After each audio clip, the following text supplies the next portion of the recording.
Kirilas Odminys. Seniai gyveno Kyjive kunigaikštis, o netoli Kyjivo buvo Slibinas.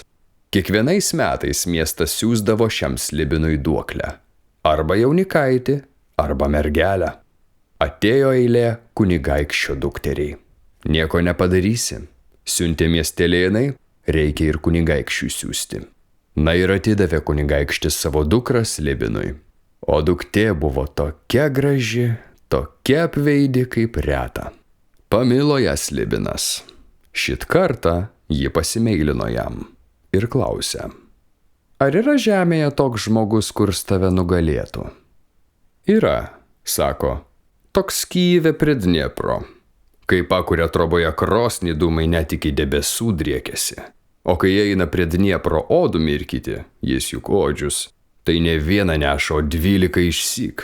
Prisigeria tos odos vandens, aš imu ir įsikimbu į jas, o jam vis vien, kad trukteli, tai ir manęs su odomis vos ant kranto neištempia. Va tik šito žmogaus aš bijau. Kunigaikštytė susimastė, kaip jai žinelę namo parsiųsti ir kaip į laisvę pas tėvą ištrūkti. O šalia jos nebuvo nė gyvos dvasios, tik vienas balandėlis. Jinai išaugino jį dar Kyjive, kai dar buvo laiminga. Galvojo, o paskui ir parašė tėveliui: girdi, taip ir taip, pas jūs, tėveli, Kyjive yra žmogus, vardu Kirilas, pramintas Odminiu. Paprašykite jį per senus žmonės, be nepanorėtų jisai su Slibinu kautis ir be neišvaduotų mane vargšę iš nelaisvės.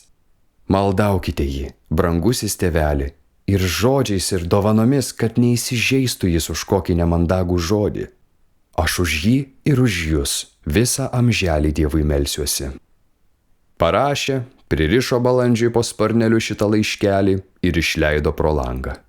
Balandėlis pakilo iki debesų ir parlėkė namo į kunigaikščio kiemą, o vaikai lakstė kieme ir pastebėjo balandėlį. Tėveli, tėveli, šaukia. Pažiūrėk, balandėlis iš seselės parskrido. Kunigaikštis iš pradžių nudžiugo, o paskui sielvartas jį suėmė. Nejaugi tas nenaudėlis pražudė mano vaiką. Prisiviliojo balandėlį ir pamatė po sparneliu laiškelį. Paėmė jis tą laiškelį, skaito, duktė rašo. Taip ir taip girdi. Dabar jis kuo greičiau sukvietė visus seniūnus. Ar yra toks žmogus, pramintas Kirilu Odminiu? Yra kunigaikšti, gyvena prie Dniepro. Kaip čia prie jo prieiti, kad neįsižeistų ir išklausytų? Seniūnai ir šiaip ir taip tarėsi ir nusiuntė pas tą odžių seniausius žmonės. Nueina tie prie trobos su baime, praveria duris ir išsigąsta. Žiūri, sėdi ant grindų nusisukęs pats Odminys ir mina 12 odų, tik matyti, kaip šmėžuoja balta jo barzda. Vienas pasiuntinys kostelėjo. Odminys išsigando, visos 12 odų tik suplyšo. Atsisuko, pasiuntinė jam iki juostos lenkėsi. Girdi, taip ir taip, atsiuntė pas tave kunigaikštis su prašymu. O jis ir nežiūri, ir nesiklauso. Supyko, kad per juos 12 odų sudraskė. Jie vėl puolė jį prašyti, maldauti, atsiklaupė. Tas neklausytis nenori. Prašė ir išėjo, nuleidę galvas. Ką dabar daryti? Liūdi kunigaikštis, liūdi ir visi seniūnai. Ar nepasiuntus dabar mums jaunesnių? Pasiuntė jaunesnius ir tie nieko nepešė. Tyli Odminys ir šnopuoja, tartum ne jo prašytų. Šitaip jis dėl tų odų buvo susikrimtęs. Ir sumetė kunigaikštis pasiųsti pas jį mažus vaikus.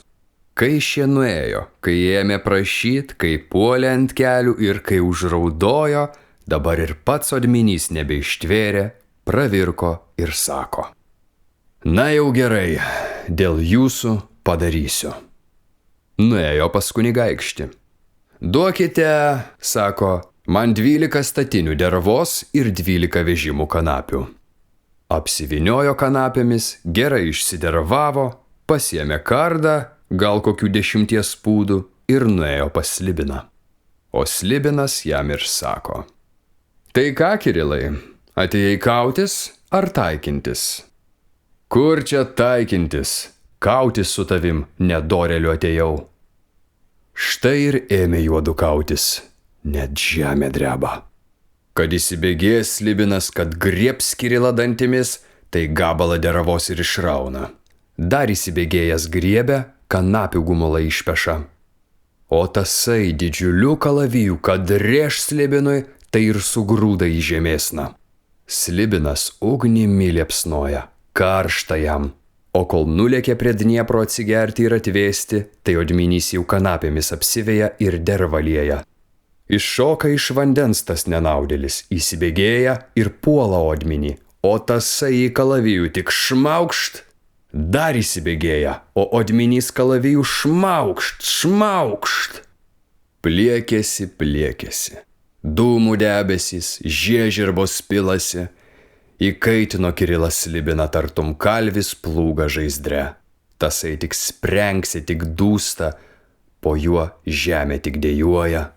Žmonės ant kalnų stovi kaip negyvi, sunėrę rankas laukia, kas bus. Ir staiga Slibinas sustaugia ir užvertė kojas. Žemė sudrebėjo. Žmonės taip ir pliaukštelėjo rankomis. Kas per odminys? Kirilas užmušė Slibiną, išvadavo kunigaikštytę ir atidavė kunigaikščiui. Kunigaikštis nebežinojo, kaip jam ir dėkoti. Nuo to karto ir imta vadinti tą vietą, kur jis gyveno, Odminiais.